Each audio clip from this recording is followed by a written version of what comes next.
Welcome back, it's Ryzen, and today I'm going to be giving you guys the discussion of Tower of God chapter 553. By popular demand, a lot of people really wanted me to give a discussion, and I figured this thing would be kind of casual, no script, no nothing, just kind of going over your comments and giving my thoughts and reacting to your guys' thoughts on the most recent chapter. And it doesn't even have to be confined to the chapter, it can just be Tower of God as a whole. I think videos like this, at least once a week would be pretty cool. And let's just get right into it. So first off, we have a comment from Leaf Dragon. I'm just going to read it off. It says, while Bomb is shown to be more confident, that doesn't necessarily mean he has become arrogant. That said, when he was shown to have absorbed White's bloodstained crown, which White referred to as the embodiment of his power or authority, kind of like the Fang for Doom and Yama, it remains to be seen whether or not that confidence will eventually grow into arrogance. But if it does, hopefully SIU will make it happen slowly over time to make it more believable so we can get a good negative for Bomb. Though I'm hoping that ultimately his own arrogance would bite him in the butt like it did for White and cause him to change for the better again. And this is something I totally agree with. I do think it would be kind of odd for all of a sudden Bomb to just be extremely cocky and arrogant for no reason, just out of nowhere, just night and day.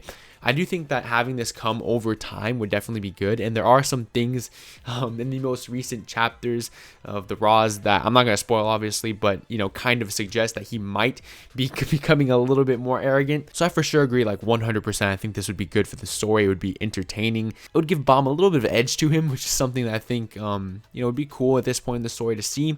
And I would love to see other characters' reactions to Bomb just kind of getting that sort of not literally becoming White, but kind of just getting a little bit of his ego. I'd wonder how he'd treat Kun. Maybe I think the peak of it could be him realizing that he's treating Kun or Rack or something that he loves, just treating them like a bug, right? Kind of like the Gustangs thing. And then they're like, Bomb, why are you treating me like this? And he kind of has this moment where he's like, oh my gosh, why am I treating you like this? I love you, you're my friend, something like that. I think that would make a great character arc and it would be very interesting. We have some comments from Luck as well, replying to different things that I said in the last chapter review. So he said that he's pretty sure that Bomb only absorbed power from White. And he did. That's pretty much it. He didn't actually absorb White himself, I don't think. Basically, our point is that since he absorbed White's power, there might be some sort of personality in that power. I don't know, it's all just speculation really. It's not founded upon anything. Another comment from Luck says that he wouldn't call the different great families different races, but seeing how most of them do share similar features, it's fair, but he would just call them cultures. And yeah, I think that's more of an accurate assessment. It's more of a culture thing than it is a whole race. Just kind of hearing that the whole thing with Lopobian food kind of threw me off, and I was like, what? That's kind of like saying oh, it's Jamaican food, and I think of something like that, and I think of, oh, it's a whole nother race. But yeah, I guess you're right, it's not really a race. Yet another comment from Luck says, my assumption about the weak point thing, probably an emotional weak point. A different translation called it his heart. The first and most obvious thing that comes to mind would be Eurasia and Jihad, which would of course be hype. I can't think of anything else too, so that's what I'm going for at the moment. That's really interesting. So Eurasia being Gustangs' weak point actually opens up a lot of doors for potential ways that this arc could go. I do think it would be insano if Eurasia gets unsealed, and that could literally change the tide of the entire war.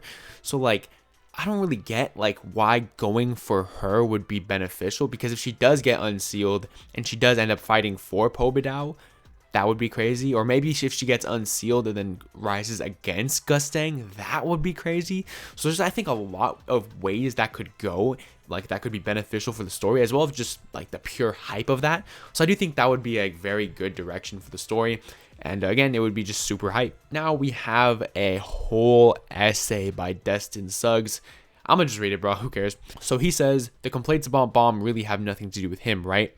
First, dude can't control how everyone acts around him. I guess you just want him to trash talk more, but he's a genuinely good dude for the most part. That's the main reason all these chicks can't get off him, to be honest. It's something that's different from the norm of the tower. About that, I don't really like all the harem stuff to begin with. I think it's pretty annoying and unnecessary. Another thing is that him being very different from everyone else in the tower was only important really in the beginning of the story. Now he's kind of established as this irregular, right?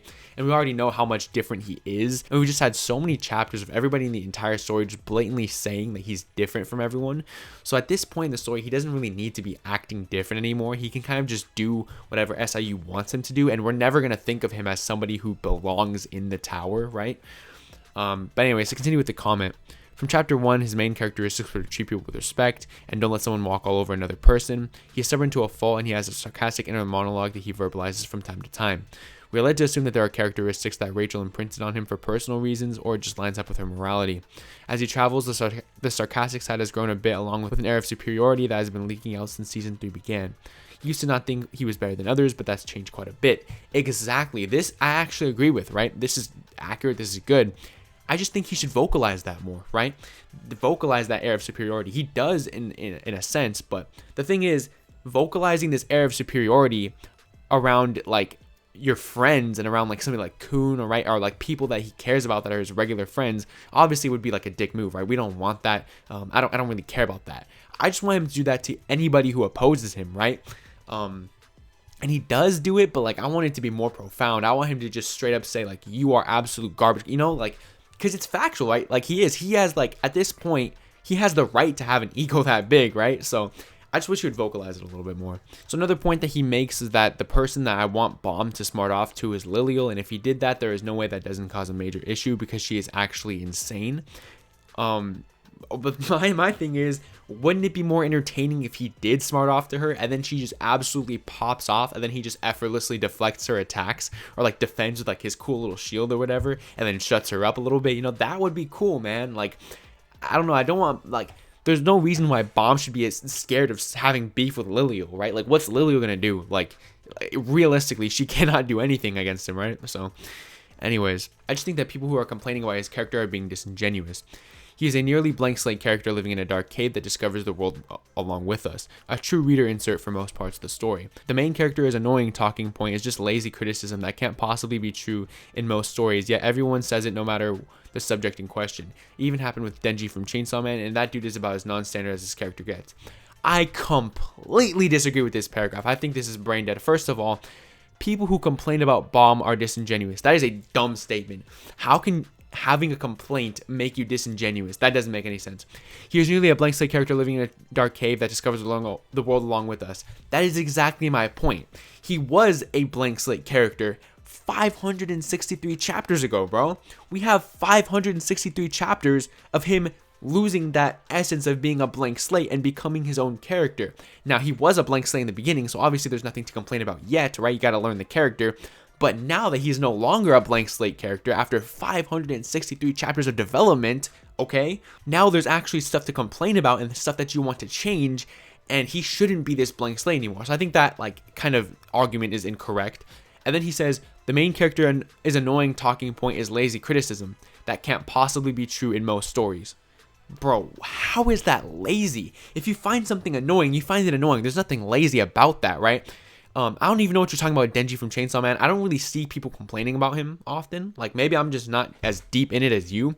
But from all the exploration I've done into the Chainsaw Man community and to the manga community as a whole, people seem to genuinely love Denji. I haven't seen much complaint against Denji. And when I do see complaint against him, they say he's just edgy, right? I don't see, like, many people calling him annoying, right? Me personally haven't seen it. It could be a thing. I don't know. But in terms of Bomb here, how is calling a character annoying lazy? Like, for example, take Asta, because you want to use manga. Take Asta from Black Clover, bro. In the first 50 chapters, that kid is annoying. And I don't like Asta, bro. I just simply don't like him as a main character. He's mid, bro. He's a mid-main character. Naruto from part 1 is pretty annoying. Like, eventually he grows on you, but he's pretty annoying. And I didn't like Naruto the first couple arcs, bro. I started to like him after he fought Gaara for the first time. After he did that, he earned my respect, bro. Naruto versus Gaara. Okay, that's a different topic for a different video. But Naruto versus Gaara, by the way, probably my favorite fight in all of Naruto. I thought that was amazing, right? That's when I really began to like Naruto. Before then, boring as hell. Asta, boring as hell. Deku to this day is annoying, bro. I haven't seen the most recent season, but I saw seasons 1 through 4. He was so annoying, bro. And that's not lazy. That's just how I perceive the character. I don't even think Bomb is annoying. Like, the characters that I'm talking about now from manga, I do think they're annoying. I never said Bomb was annoying, so I don't know what he's talking about there. But just the fact that you're saying that the main character is annoying is a lazy criticism that can't possibly be true. Bro, it's subjective at whether or not you find something annoying, and it's not lazy to find something annoying. But anyways, we're getting sidetracked. Enough of this paragraph. I just think that's a brain dead paragraph that this guy wrote. And as for this last paragraph, he's basically saying that, like, in the end, Bomb will most likely be corrupted anyways, and we're all gonna get what we want. and he said that he really liked the part in the White fight where Bomb looked down on White. I also love that part of the fight. I'm not one of those people who criticizes the Bomb versus White fight. I am a Bomb versus White enjoyer, okay? I have been like vocally pro Bomb versus White on Naya's stream too. Like, I've been very pro Bomb versus White for the longest time. I even made a whole video about it. So I agree with that. And I do think that we probably will get what we want in the end, that Bomb will be corrupted. That's what I hope, but I don't know, dude. I feel like I might just be too optimistic on that. And that's why I really just find it necessary to drill home what I really want about this story, the real dark change, you know what I'm saying?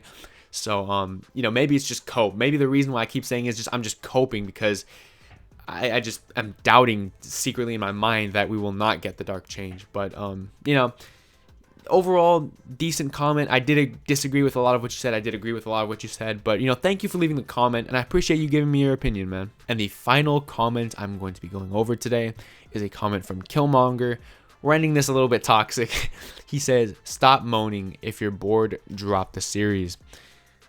This is quite possibly one of the most brain-dead comments I've ever received on a video. I responded to this saying, "Alright, so from now on, whenever you read anything you don't like, you're not allowed to vocalize your opinion, just immediately drop it." People who say stuff like this, it's so stupid, bro. It's so brain dead. Because when you really think about it, if something bores you, and if you're reading a series that you love, a series that you base your entire YouTube channel around, a series that you talk about multiple times a week, every week, a series that you go on Discord and have discussions about, right? If you're reading this series and something happens that you don't like, what you're going to want to do is give your opinion on it.